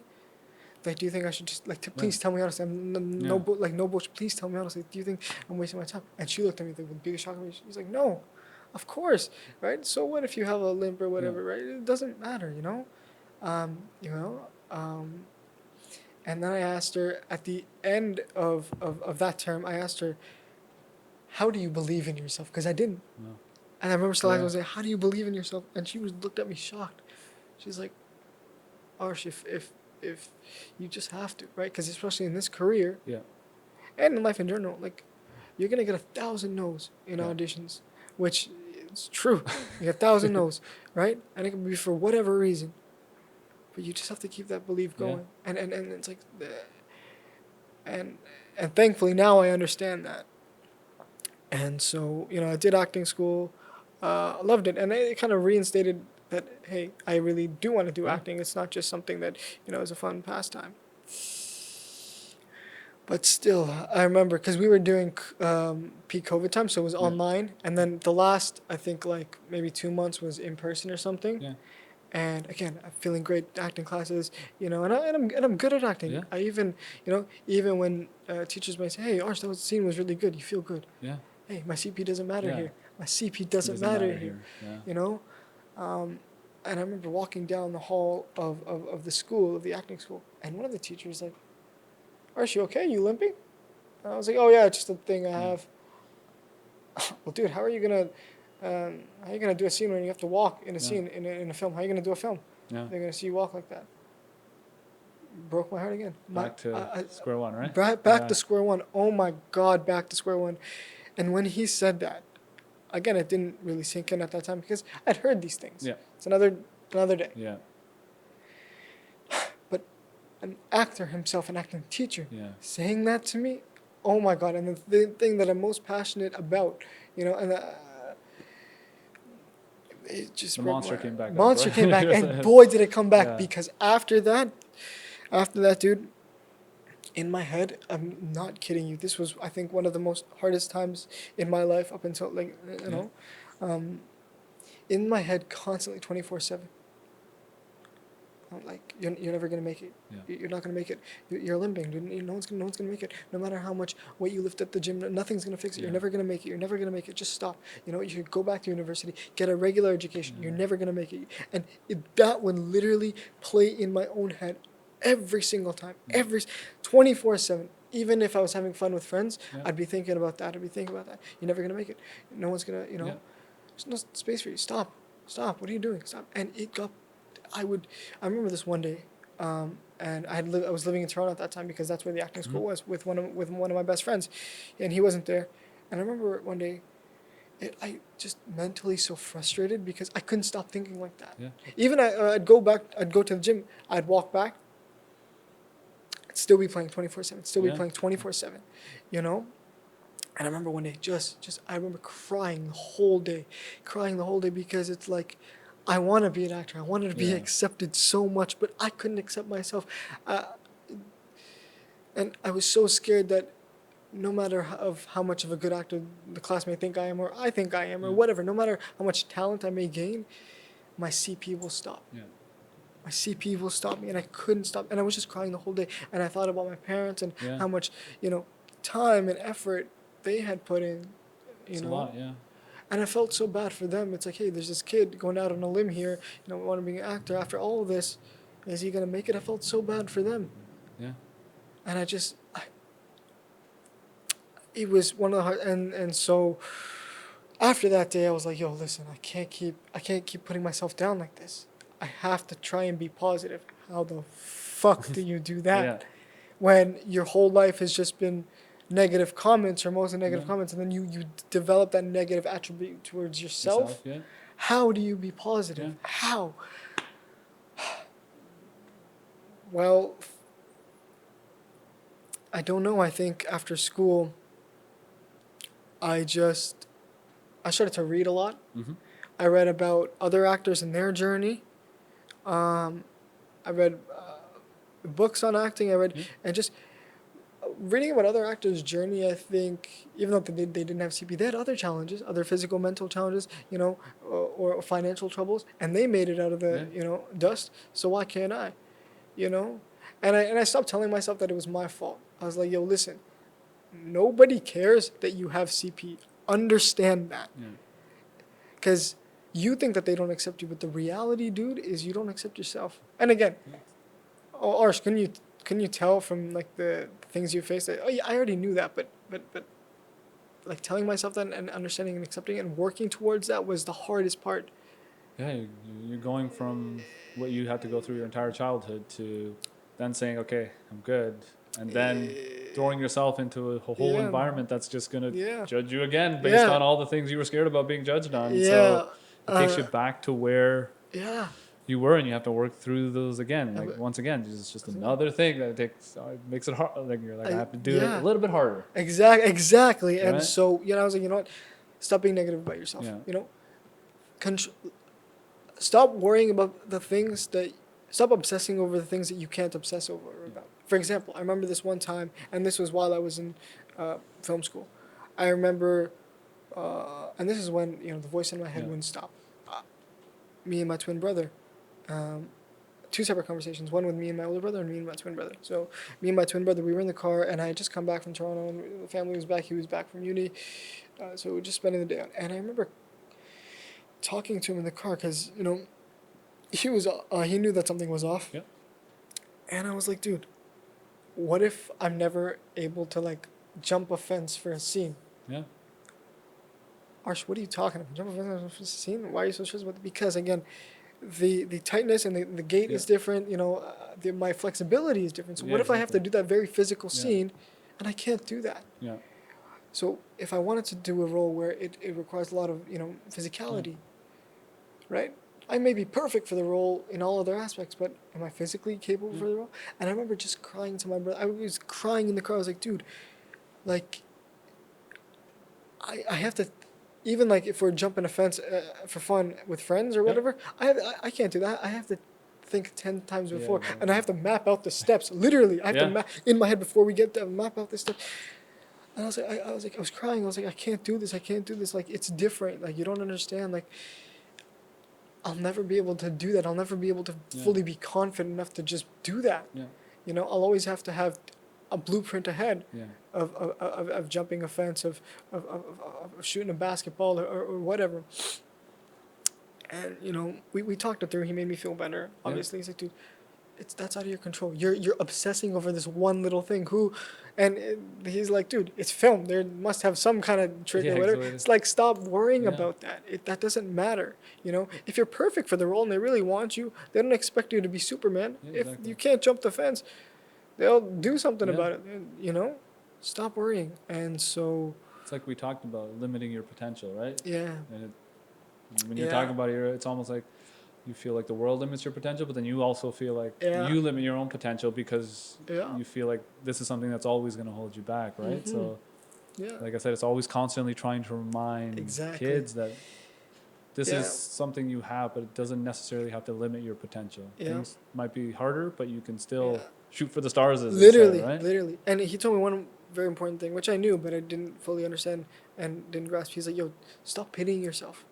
Right? Stop pitying yourself, right? You walk around with this big thing on your shoulder, like, oh, I have CP, I have CP. Stop it. No one cares. I'm your brother. I don't care. I love you just the same. I don't think of you like that. You think of yourself like that, and it's fair because of the things I went through. That happened. But it's like, stop it. You're the only one that can stop it. I can't help you. No one can help you, right? So stop pitying yourself. You have it. That's it. Just treat it like, oh, it's there.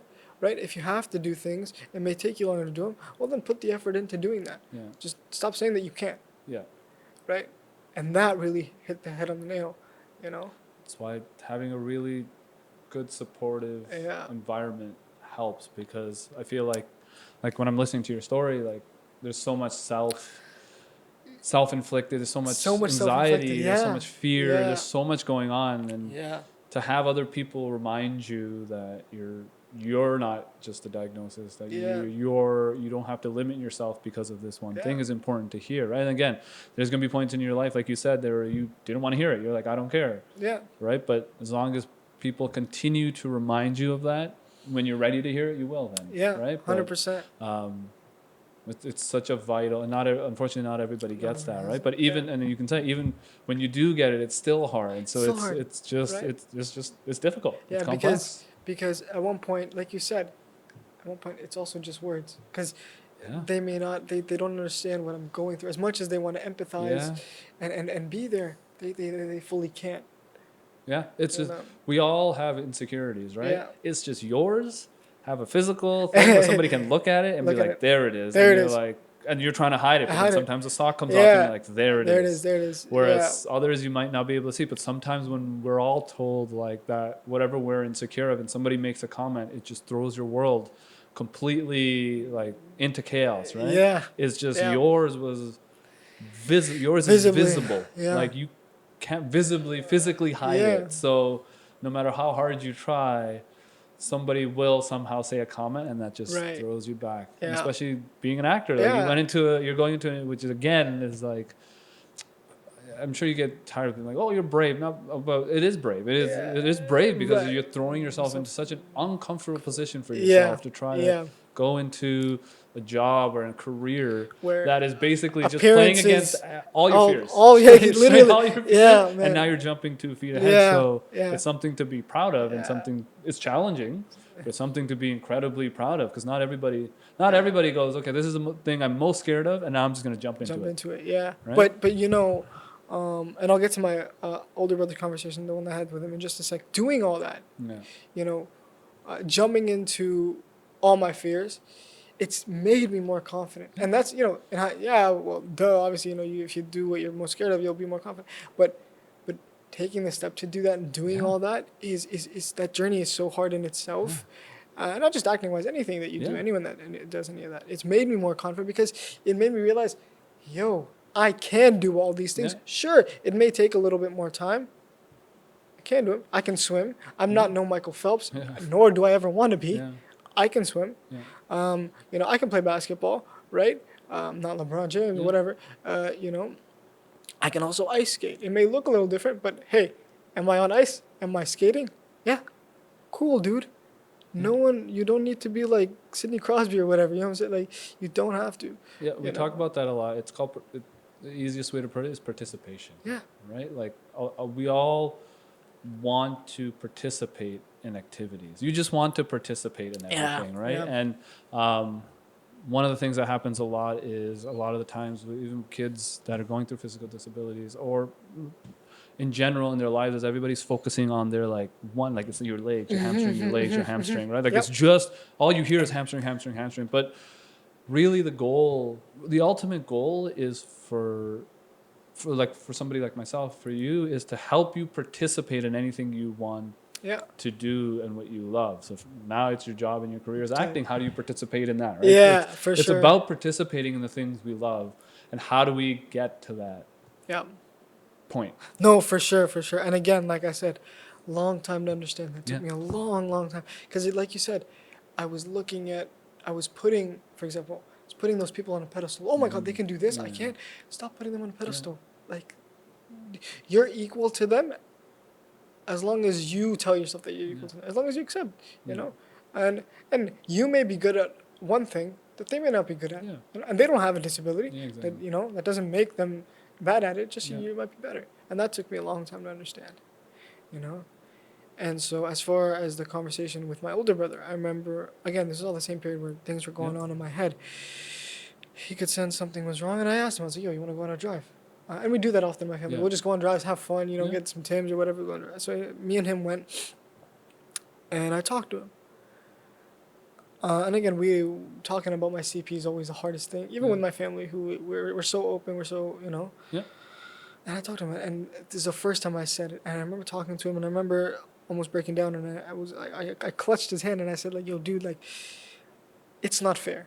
It's not fair that I have this thing and you and Aryan don't. That's the first time I had ever said. I was like, it's not fair. What did I do? I'm a nice guy. I'm such a nice. I try and be a nice guy. You know, I try and help people where I can. You know, what did I do why wrong? me? What did I do wrong? Why is it me? Yeah. You know, we were both born at 7 months. Yeah. What happened to him? You know, and he made me realize. He's like, yeah, dude. Like he's like, I'm sorry, it sucks, but it's like, again, he told me the same thing my twin brother told me. You gotta stop pitying yourself. Yeah. If you constantly keep asking yourself that question, first of all, you know, there's no answer to that question. It just happened because it happened. Yeah. You know, because even I don't know the answer I'm looking for. I just want to blame someone. Yeah. I just want to be angry. Yeah, exactly. You know, so because that's an outlet. It's an outlet. Yeah. And again, it shows something I'm so scared I don't have, which is the masculinity. Oh, wow, I'm angry. Yeah. You know, Yeah. whatever masculinity is. You know? But yeah, he's like, you gotta stop pitying yourself. And he's like, dude, we're all there with you. Yeah. You know, no one thinks that you can't do these things. You're telling yourself that you can't, right? and you telling yourself, you then play that character. And Yeah. for so long I played that character. Oh, I'm not good at any of these things. So I'll play to the audience. Yeah. And then that's when people start saying, oh, like Arsh probably not good at that, Arsh probably Yeah. not good at this, right? And that's when my favorite thing is when I meet new people, right, or even some friends, right, and they'll be like, yeah, like let's set up a pool party or whatever. Yeah. Great, I'm there. Wait, Arsh, you can swim? Yeah. Uh, yeah. Yeah. And it's not like I get what they're trying to say, like, oh, we didn't know you could, but Yeah. it's more they're telling, like, oh wow, you can do that. Exactly. Yeah. Yo, you can run? Can I walk? Yeah. I can run too, And that was something that it's like, again, that's how little you think of me. Yeah. Preconceived notions. Preconceived right? notions. And those, Judged you before they even yeah, knew you. Yeah. and it's like those little things make me not want to achieve the big things or try and achieve the big things because you don't think I can do this little thing? Yeah. Fine. Who am I to argue with you? Because Yeah. if I have to argue with you, I have to let the secret out that I have CP. Yeah. It might be different. That I can run. Might be a slow runner, but it's because I have CP or whatever. I have to, so I can't let the secret out. So fine, I'll play to you. Yeah. And you play to that character and whatever. And I did that for such a long time, and it's exhausting, like I said. And so then I finally stopped, and and now I stopped people pleasing as well. Yeah. It's like, because now the only acceptance I really care about, of course, everyone has a need for validation and acceptance, and that'll never go away for anybody, disability or not. Yeah. But now I'm, like, I accept myself more now, I think. And I really do. And my CP, I'm trying to make it my friend. That little monster, that I say. Yeah. I'm trying to make it my friend, And at times it can be confusing because it's like, okay, new challenge. How do I, do this? Like, for example, I started taking Bollywood dance lessons. Nice. Because, I want to be Shah Rukh Khan. Yeah. Come on. Crazy. So, Bollywood dance lessons. And stretching is a big thing. Yeah. And if we've learned anything, I hate stretching. Yeah. I can imagine. Yeah. So I hired a private dance tutor. Yeah. Right. And body's tight, hamstrings are tight, but every day I'm working towards it, and I can dance. Yeah. When I'm at the club with some alcohol, my friends, I don't care. I'm dancing. I don't care. Exactly. And my friends actually think I'm like not a good dancer, but like, yo, Arsh, you're having dancing. fun. You're dancing, man. Like, come You on. got a groove. I get right, it. Yeah. right. But now again, this dance is different because now there's a technical aspect. A certain way you move your hands and certain steps and the count to the beat. Yeah. And yes, it's like you said. Yes, it's harder, 100%. But I may have to put in. Some people may have to put in 30 minutes of stretching. I may have to put in an hour of stretching. But I'm still getting to the same goal. Yeah. So yes, it may take longer, but I'm still doing it and realizing that, right? And actually putting in the effort and not beating myself down. Yeah. Hey, I didn't get this step right, or hey, this stretch is uncomfortable, or why is my leg not bending this far, or I don't beat myself up about it anymore. I don't. And from the minimal dance that I have learned, I can see that my CP isn't stopping me. Sure, I may have to, alter the move a little bit differently so it can be more comfortable for me to do, right? And I may have to, repeat the step like 20, 30 times, whatever, 10 times maybe, right? But at the end of the day, I'm still getting there, I'm still doing it. Exactly. I can still, and I yesterday actually, my sister who was a dancer, right? She took dance lessons. She's really good. I danced with her because my dancing instructor couldn't make it, so she was like, "I'll teach you," and I was scared. Wow. She knows I have CP, Yeah. right? I was scared because now you're gonna see that I'm not good at this thing, and that I really want to be good at this thing because I want to be Shah Rukh Khan. Yeah. And so, but no, she didn't. After she's like, "Dude, like, don't be scared. Like, I'm your sister. It doesn't matter." Exactly. And we were dancing, and by the end of the day, we had a whole dance number choreographed, and we were dancing together, right? So, I think now, as far as my CP goes, I'm trying to understand it, and I'm trying to like love it, Yeah. and it may change with time. I'm sitting here at 21 years old having this conversation, saying all these things. Time may change things, but I just have to remember that, look, I'm doing my best. I've tried my best. Yeah. And as long as I just keep trying, Oh, that's what we're all trying to do, no? Of course. I remember seeing you for the first time and you being like this little shy kid, obviously some flex, like Yeah. just always stylish and just inquisitive.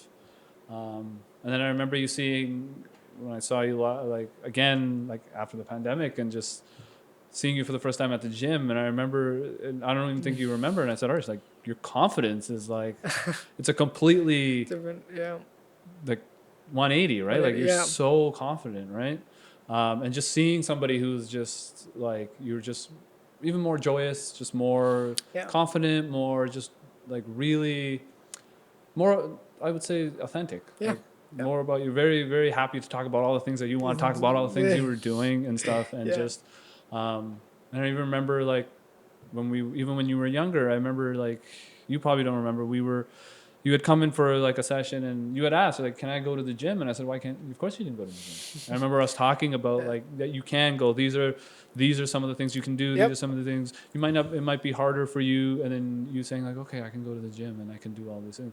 And again, knowledge, right? Understanding what it is and that how you can do things, just, it changes the game. Right. And yeah, even as somebody who's seen you as a child to see you even now, it's like it's amazing. It's inspiring, right? Like it's an incredible thing. You're doing, like I said, the things you fear most. You're constantly reminded of all the things that you've had to go through, and it's these ups and downs, but you're trying to like get through all of those things, right? So for sure, confidence is a huge thing. Knowledge, understanding is a huge thing, but yeah, it's beautiful to see. It's awesome. great. Thank you. Yeah, thank you. I mean, before we wrap up, I wanted to ask you, is there anything that you would, first of all, tell your younger self and then tell my younger self? Any advice you would, if you could go back and you could kind of... To when I met you or just in general? Just like any advice you would have for younger me. And for like, and looking back at your own life, you know, now we're having this conversation, anything you tell your younger self as well? Yeah, I mean, younger Arsh, I think, and I try to say this to a lot of the kids as well, and as the families that we see, and even like hearing your story, same thing is, it's so important to talk. It's so important to let people know your emotions and what you're going through. Like you're saying, like your family, your brother, they never knew you were going through these things. And for you, it's so isolating, right? Yeah. So talking is super important because it's like physical disability or disability of any sort or anything that we're going through. It creates a support system for yourself, and you need a support system. We all need a support system, especially if you're a child going through physical disability. You need that support system because when you go into the world, there's constant attacks on all your insecurities because they're visible. So to your younger self, I would say definitely talk about it. Definitely don't. It's easy, and it's easier for us to say like, no, just talk about it. Don't hide it. But it is vitally important. Don't be so hard on yourself. That is number two. Give yourself a break. It is hard enough to be a kid who is just going through regular life, going through high school. Like, I don't know how high school, we heard your story about high school, but I think we all have those stories. Right? I was a tall, lanky, nerdy kid. I have my own things that were going through high school, but that's hard enough. Well, look at you now. You're handsome. Exactly. So ladies. We all have our glow ups. What I'm saying is it's so hard to just in general growing up, and then you have this extra thing. So you have to give yourself a little bit of a break. And I go back to the tennis ball example. That's the one I always follow to is that some people only have to balance on one. You guys are balancing on 2 tennis balls. It's much harder. So give yourself a break, but doesn't mean you can't do the things you can do. 3, I would say, is like you said, when you're going through life and you have all of these doctors and people you're meeting, I will say this, that as a therapist, and of all the people I have ever worked with, and genuinely, they are some of the nicest people I've ever met in my life. They truly care. So if anybody out there who's like listening to this and is like, why is my therapist continuing to say this? Why do these people that I go there always they're there to constantly be there, to be a voice to remind you of like your greatness and also the things to kind of help you get through that thing. And so when you were going through that stuff, like through high school and not wanting to wear the braces and stuff, it's important to say that to the people that you're always seeing, because they can at least give you advice. They can give you suggestions. They can work around it. Because it's not this black and white thing. Yeah, it's this very it's gray gray, area. complex, complex thing. Number 4, I would say, is really try to be yourself, in the sense of all these like complex, intense conversations. At the end of the day, you're still a human being and you're still a child. So still play, still try to experience as much as you can and everything you can. And don't lose that playful nature. And that happens with like therapy and in life, where sometimes we get so like bogged up on trying to strengthen a muscle. It's about playing. It's like I said, participation. So participate in all the things. Some things might be harder to participate in, but there are ways to participate in them. Right. And then another thing I would say, even to your younger self, is when you're younger, trying to meet people that are going through what you're going through. It, like, because you were trying to shut off so much, that it's almost like if you were to meet other people, you would be able to have those conversations. Because they are like you. I wouldn't feel as alone. Right? So a lot of the times the centers are a good place to meet, but even in general, right? Like you can go online and there's organizations and stuff, but just trying to meet kids that are just like you. You're not alone, and you can have honest conversations with them. Like, how do you get through this? What do you feel? What did you go through? Right? That's again such an important thing to kind of have. No, I think that's great. To my younger self, I don't know. To my younger self, I guess you don't need any advice. Look at him. He's tall, handsome. Come on. Perfect is not one of my things. No, I would say just I guess in my career, that's where I would say is continue to be empathetic, to continue to try to understand the complexities of it. I think when you first start, you're because you so genuinely want to help. You're in this like really helping mode. I really want to, not even fixing mode. You're just like, I really want to help. I don't want to miss anything and all those things. I think it's one of those things of, I would say even more so trying to get to know the person, being better at trying to get the complexities out a little bit more, so I can even help a little bit more effectively. Would definitely be one of those. Would definitely be something I would tell myself. Awesome. Yeah. And one thing I would tell my younger self, I think you said it. It's like not be too hard on myself and just understand that I am human at the end of the day, man, and let myself off the hook a little bit. And if there's anything, any advice I could give to anyone with CP, is stretch. Seriously, it helps. I didn't, and I'm telling you, and I don't want to sound like a doctor or like a know-it-all, but stretch. It really does help. But just, man, we can do the same things. We can, and it just may take a little bit more time, a little bit more effort, but we can. And just with patience, we'll get there. Yeah. I think that's it. And I feel like you said about empathy, I think it's important. Disability or no disability, I think us as people, man, woman, whatever, just as humans, I think now, especially in today's day and age, and I don't want to sound like a preacher or anything, but like we've lost the ability to really understand and sit down and take the time to know people. And I get it, life goes on, everything is so fast paced or whatever, and and everyone has their own issues, so sometimes we forget about even the people closest to us. But I think we need to take the time to really understand people, just way beneath the surface, because we all have preconceived notions. Me being someone with CP, right, and facing those preconceived notions doesn't mean I don't have preconceived notions of my own. I definitely do, but I think we have to try and, if we care about someone, look past that, try and really, really understand them, so that every human can try and be their most authentic self, because I think that's what everyone wants to do, right? We want to show who we are and not be judged and feel safe. Exactly. So I think we should all try and do that a little bit.